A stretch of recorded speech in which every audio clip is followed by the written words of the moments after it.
Hello friends, welcome back to another video tutorial from microbiology, and in this lecture we are going to discuss about Vox-Praskar test. So in this video we are going to discuss on principle, medium, procedure and result.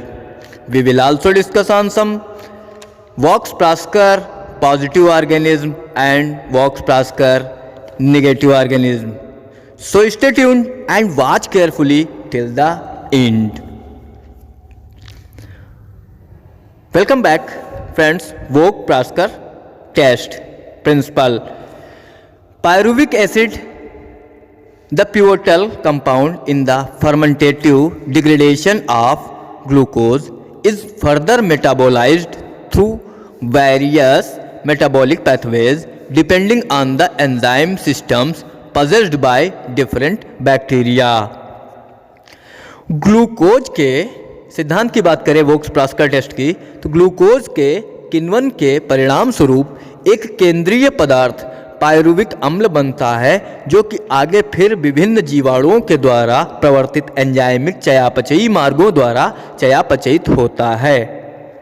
अर्थात glucose के किण्वन के द्वारा pyruvic अम्ल का निर्माण होता है। यह प्रक्रिया सभी जीवाणुओं के द्वारा प्रदर्शित होती है। उसके बाद यह एक केंद्रीय पदार्थ बनता है। इसके बाद अलग अलग जीवाणुओं के द्वारा अलग अलग किण्वन प्रक्रिया के द्वारा आगे अलग अलग एंजाइमों के द्वारा एंजाइमिक रिएक्शंस के द्वारा अलग अलग उत्पाद बनते हैं। One such pathways result in the production of acetoin और acetyl methyl carbinol, a neutral reacting end product. ऐसी ही एक प्रक्रिया, जैसे हम लोगों ने क्रेब्स साइकिल पढ़ा है, ऐसे ही एक प्रक्रिया जिसके द्वारा एसिटिल मेथिल कार्बिनॉल का उत्पादन होता है, या फिर जिसे हम एसिटोइन कहते हैं, उसका उत्पादन होता है, जो कि एक उदासीन अंतिम उत्पाद होता है। जो एक लास्ट प्रोडक्ट अंतिम उत्पाद बनता है जिसको हम एसिटोइन बोलते हैं, और यह पूरी तरीके से उदासीन होता है। कैसे बनता है? पायरुविक अम्ल के मेटाबोलाइजेशन के बाद कुछ जीवाणुओं के द्वारा।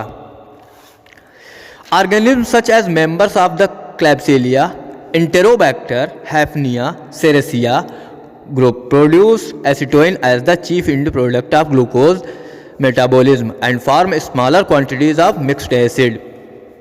जीवाणु जैसे कि क्लैब्सिलिया स्पीसीज हो गई, इंटेरोबैक्टर स्पीसीज हो गई, हैफनिया, सेरेसिया आदि ग्रुप हो गए, जो कि एसिटोइन का उत्पादन करते हैं एक प्रमुख अंतिम उत्पाद के रूप में, और कम मात्रा में मिश्रित अम्लों का निर्माण करते हैं।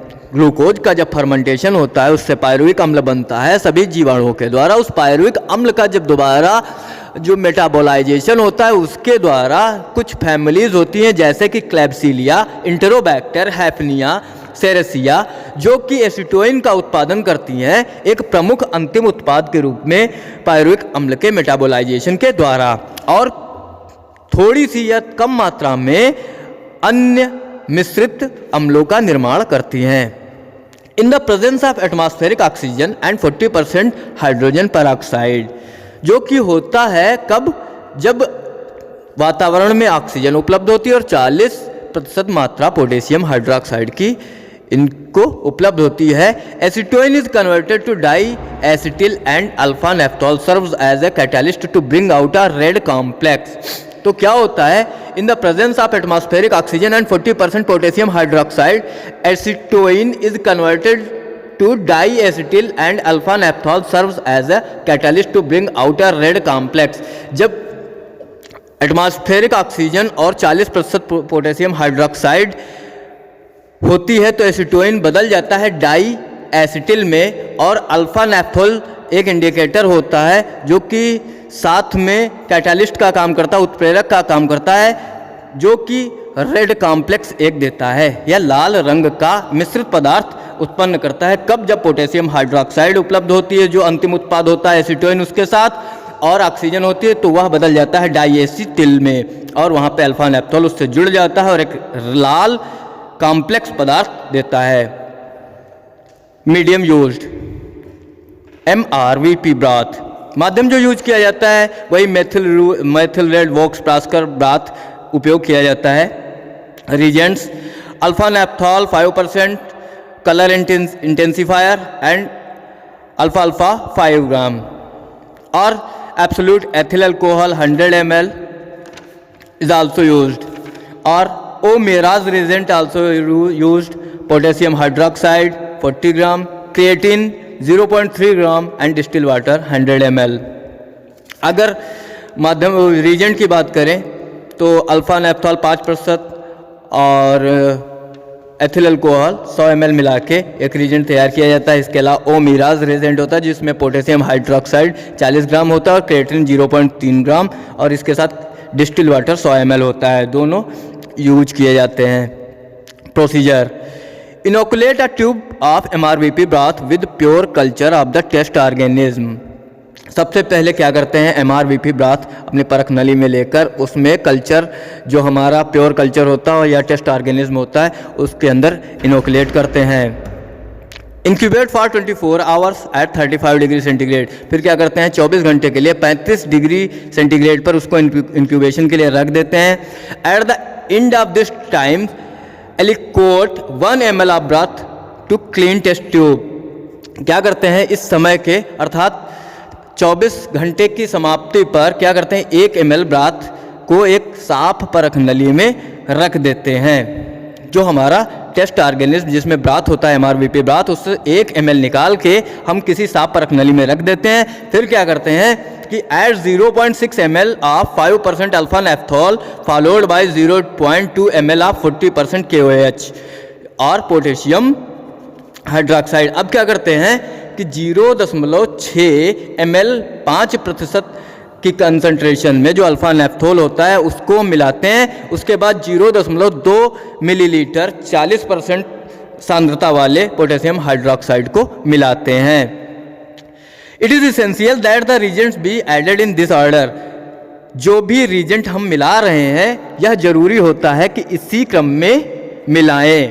अर्थात सबसे पहले 0.6 ml 5% सांद्रता वाला अल्फा नेप्थॉल सॉल्यूशन हम मिलाएंगे उस 1 ml में जो कि परख नली में हमने साफ परख नली में निकाल के रखा है, और उसके बाद हम उसमें पोटेशियम हाइड्रोक्साइड वाला सॉल्यूशन मिलाएंगे जो कि 40% सांद्रता वाला है। Shake the tube gently to expose the medium to atmospheric oxygen and allow the tube to remain undisturbed for 10 to 15 minute. अब क्या करते हैं, परख नली को धीरे से हिलाते हैं जिससे कि जो हमारा माध्यम है वह वातावरण की ऑक्सीजन को पा सके, उससे मिल सके, और उसके बाद हम बिना छेड़खानी करे परख नली को 10 से 15 मिनट के लिए रख देते हैं। Result: A positive Vox-Praskar test is indicated by the development of pink-red color after the adding of first and second reagents। जो परिणाम होता है वो क्या प्रदर्शित करता है कि सकारात्मक वोक्स-प्रास्कर परीक्षण क्या दिखाएगा कि एक लाल अथवा गुलाबी रंग का निर्माण होगा परख नली में जब हम उसमें रीजेंट 1 और रीजेंट 2 दोनों मिलाएंगे। रीजेंट 1 और 2 मिलाने पर जो वोक्स-प्रास्कर टेस्ट है वह सकारात्मक परीक्षण देगा अगर उसका रंग गुलाबी अथवा लाल हो जाता है। A negative Voges-Proskauer test is indicated by no colour change after adding first and second reagent. अगर नकारात्मक परीक्षण की बात करें तो वोक्स-प्रास्कर टेस्ट नकारात्मक कब होगा कि हम उस 1 ml कंसंट्रेशन वाली परख नली में जो कि हमने ब्राथ से निकाला है उसमें रीजेंट 1 और रीजेंट 2 दोनों मिला दें फिर भी कोई रंग में परिवर्तन ना आए, तो यह परीक्षण पूरी तरीके से नकारात्मक परीक्षण कहलाता है। सम वोक्स-प्रास्कर पॉजिटिव ऑर्गेनिज्म। कुछ वोक्स-प्रास्कर टेस्ट के लिए जो सकारात्मक ऑर्गेनिज्म होते हैं वो इस प्रकार हैं: Klebsiella species, Hafnia species, Serratia species and Enterobacter. Some Voges-Proskauer negative organism. कुछ वोक्स-प्रास्कर नकारात्मक परीक्षण देने वाले ऑर्गेनिज्म इस प्रकार हैं: Escherichia coli, Proteus vulgaris, Citrobacter freundii. So friends, this is the topic of Vox-Praskar test. Hope this helped. Thank you so much for being a part of this channel. Hope it helped. So yeah, see you soon guys. Bye bye. Have a great day.